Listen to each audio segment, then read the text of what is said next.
Innal hamdalillah nahmaduhu wa nasta'inuhu wa nastaghfiruh wa na'udzu billahi min shururi anfusina wa min sayyiati a'malina may yahdihillahu fala mudilla lahu wa may yudlilhu fala hadiya lahu ashhadu an la ilaha illallah wahdahu la syarika lahu wa ashhadu anna muhammadan 'abduhu wa rasuluh.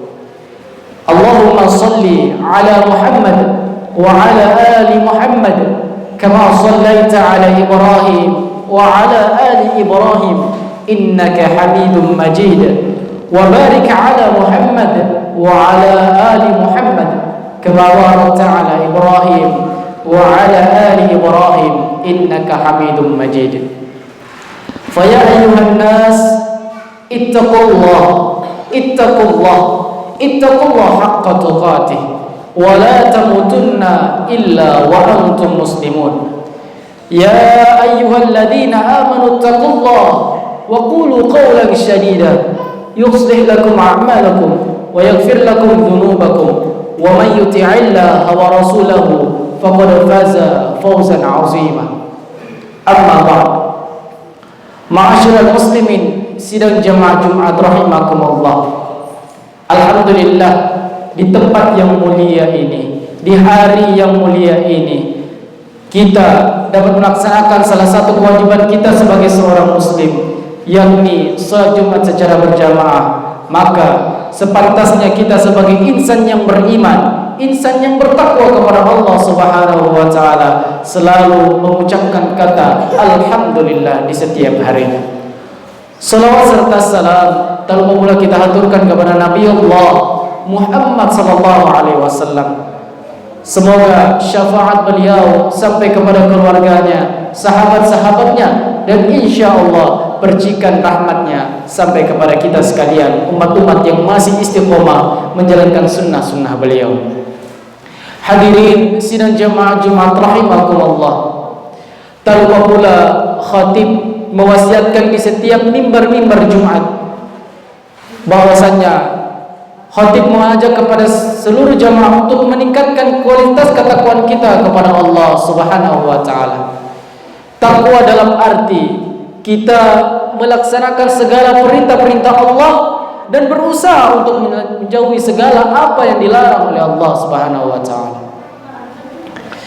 Hadirin sidang jamaah Jumat rahimakumullah. Allah memerintahkan hambanya untuk senantiasa berbuat baik hari demi hari, waktu demi waktu, dan masa hingga masa. Allah dan Rasulnya juga memerintahkan kita semua agar menjadikan dunia ini sebagai ladang amal ibadah yang akan kita siapkan untuk kehidupan kita selanjutnya di akhirat nanti. Sejatinya kita hanyalah singgah di dunia untuk bersiap-siap menjalankan kehidupan di akhirat. Terkait hal tersebut, Ibnu Mas'ud pernah menceritakan suatu hari Rasulullah sallallahu alaihi wasallam tidur di atas tikar. Ketika bangun, tikar itu memberikan bekas pada rusuk Nabi. Lalu kami berkata, "Wahai Rasulullah, bolehkah kami membuatkan untukmu kasur?" Beliau menjawab, "Apa kepentinganku terhadap dunia ini? Aku di dunia ini hanyalah seperti orang yang menaiki kendaraan yang sedang berteduh sebentar di bawah sebuah pohon, kemudian akan pergi meninggalkannya." Ma'asyiral muslimin rahimakumullah. Berbicara tentang kebaikan, tidaklah elok bagi kita untuk merendahkan suatu kebaikan meskipun itu kecil, ringan atau sedikit. Semua kebaikan yang kita terima sepantasnya kita hargai dan kita syukuri. Semua kebaikan yang ada di sekitar kita patut kita apresiasi. Setiap orang yang melakukan kebaikan, siapapun orangnya, patut kita ucapkan terima kasih kepadanya. Jangan sampai hati dan lisan kita merendahkan dan menganggap remeh kebaikan orang terhadap kita. Hal ini sebagaimana pernah dikatakan oleh Rasulullah sallallahu alaihi wasallam dalam sebuah hadis yang diriwayatkan oleh Abu Dzar radhiyallahu anhu, tatkala Nabi SAW bersabda, "La tahqiranna minal ma'rufi syai'a walau an talqa akhaka biwajhil talq." Sungguh, janganlah kamu memandang rendah suatu kebaikan sekecil apapun itu, meski kamu sekedar bertemu saudaramu dengan wajah yang berseri-seri. Hadis riwayat Muslim. Bahkan dalam riwayat lain, Nabi Muhammad SAW bersabda, "Sungguh, jangan kamu hina sedikit pun kebaikan, meskipun engkau hanya diberi seutas tali, meskipun engkau hanya diberi sendal yang putus talinya, meskipun sekedar menuangkan air dari embermu ke dalam bejana orang yang mencari air, meskipun hanya sekedar wajah yang berseri-seri ketika berbicara dengan saudaramu, meskipun hanya menjinakkan hewan yang buas." Ma'asyiral muslimin, sidang jemaah Jumat rahimakumullah. Dari hadis tadi terdapat suatu pelajaran bahwa tidak sepantasnya kita menghina dan menganggap remeh suatu kebaikan, baik itu banyak maupun sedikit, baik itu besar maupun kecil. Allah Subhanahu wa taala dalam Al-Qur'an pernah menyinggung orang-orang munafik yang menghina kebaikan berupa sedekah yang dikeluarkan oleh para sahabat Nabi SAW. Dalam Quran surah At-Taubah ayat 79, Allah Subhanahu wa taala berfirman, "A'udzu billahi minasy syaithanir rajim. Alladzina yalmizunal mutawwi'in minal mu'minina fis shadaqat walladzina la yajiduna illa juhdahum fayaskhuruna minhum sakhirallahu minhum walahum 'adzabun alim."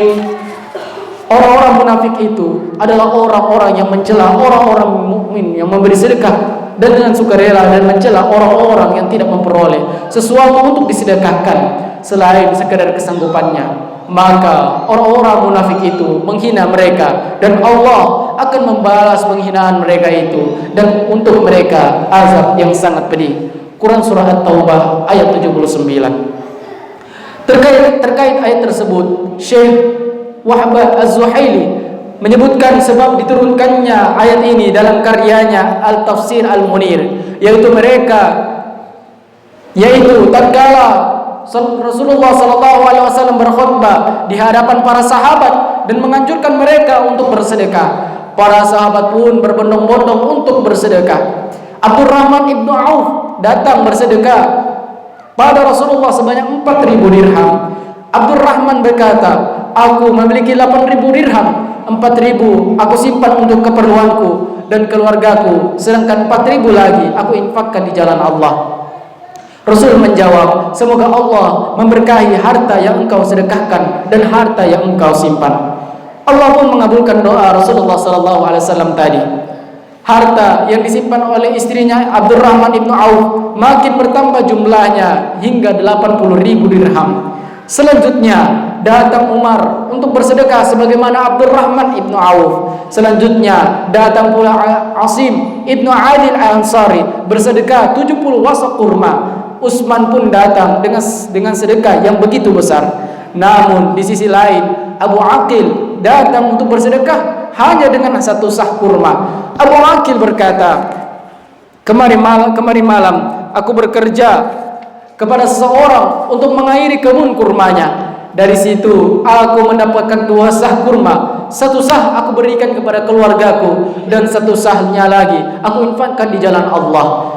Mendengar perkataan itu, Rasulullah SAW pun memerintahkan Abu Aqil untuk meletakkan kurma itu di tempat harta sedekahnya para sahabat yang lain.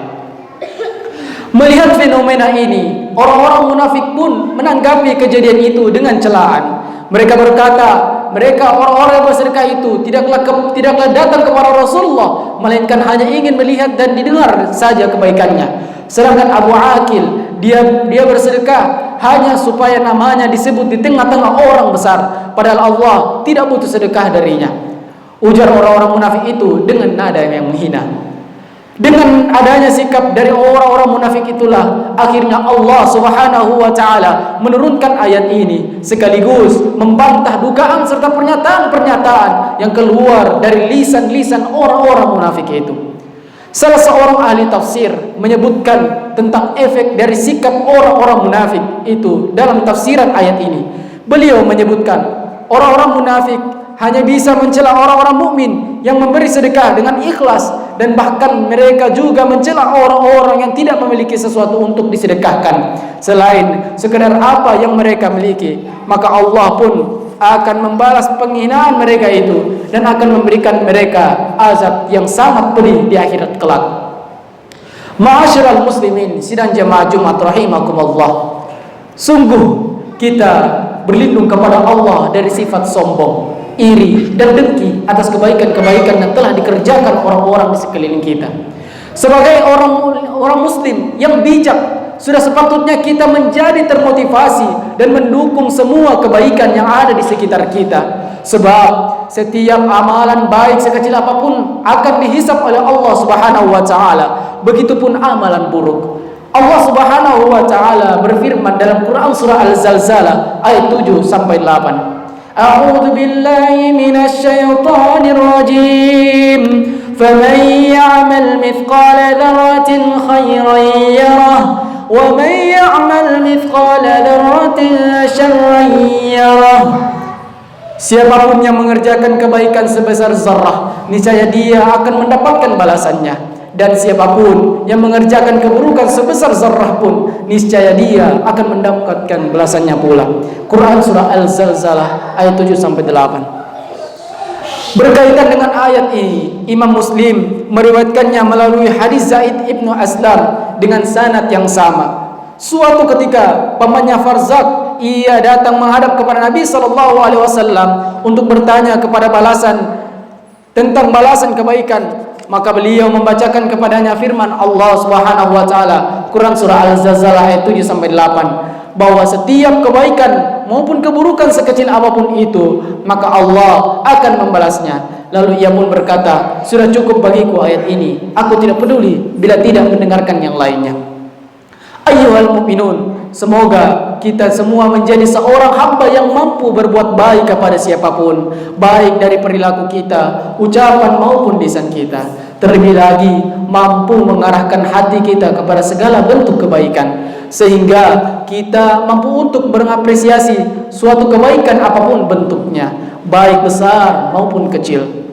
Kita tidak pernah merendahkan suatu kebaikan atau menganggapnya remeh, namun kita termotivasi untuk mendukung kebaikan tersebut, bahkan memotivasi orang lain untuk berbuat baik, serta sebisa mungkin mencegah yang namanya kemungkaran. Wallahu a'lam bis-shawab. Barakallahu wa lakum fil Qur'anil 'azim wa nafa'ani wa iyyakum bima fihi minal ayati wa dzikril hakim. Aqulu qawli hadza fastaghfirullahi wa lakum wa lisairil muslimina wal muslimat wal mu'minina wal mu'minat fastaghfiruhu innahu huwal ghafurur rahim.